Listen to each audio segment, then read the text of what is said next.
همان خدایی که از زیر بحر بالکن میبرارد چگونه بالای بحر ولکن لخچه علاب سرخ میرود تمام بحر و آکیانها روز قیامت پیش از برپا شدن قیامت مبدل به آتش میشود.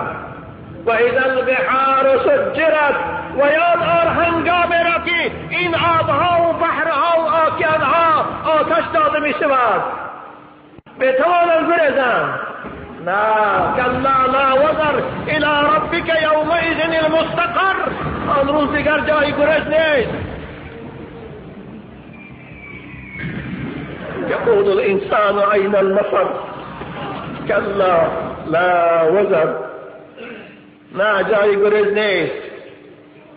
نه ثروتمندها، نه پادشاهها، نه ملا و ایشانها، نه متکبران نمیتوانند از قبضه قدرت خدا گریزند.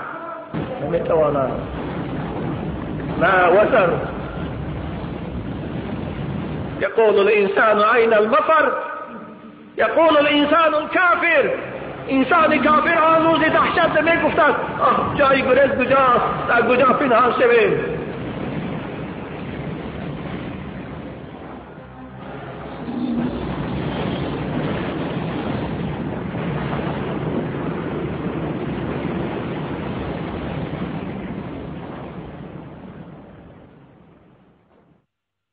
که گوید خدای عالم الغیب توی واقف باش یا بشکرای بروی من چه ها کب آدمی زاد دست ابن آدم داد. فریاد خدایا تو میدانی که در بالی من اینها خونریزی کردن، اینها زنا کردن، فاحشه خانه کشادن، طرب خانه کشادن.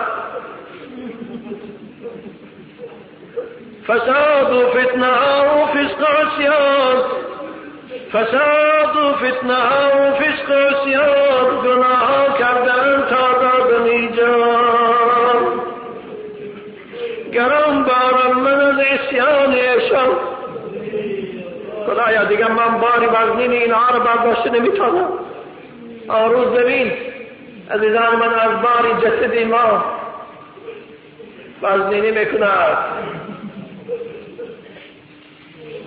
گرانبارم من از عصیان ایشان شد از مدفونشان خاکم پریشان. ندارم طاقت عصیان آن با این بار زمن این عاصیان را زود بردار.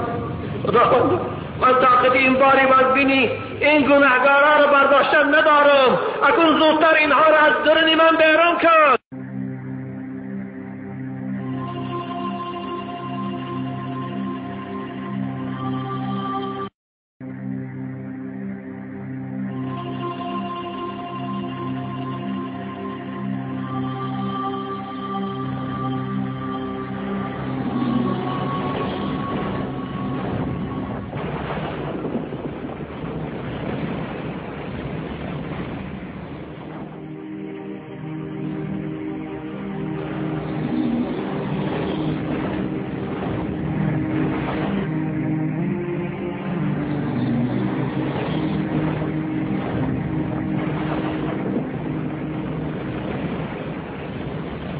الملك اليوم لله الواحد القهار.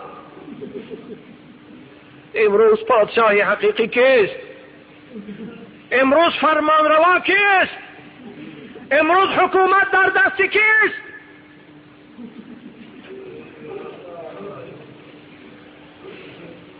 لله الواحد القهار.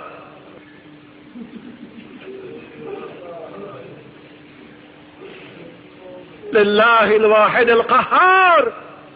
امروز حاکم، امروز حکومت دار، امروز فرمان بردار، امروز حاکم سعودیه فقط الله است. خدای یکتای غالب و توانا که همه موجودات نابود کرد فقط اوست. لله الواحد القهار.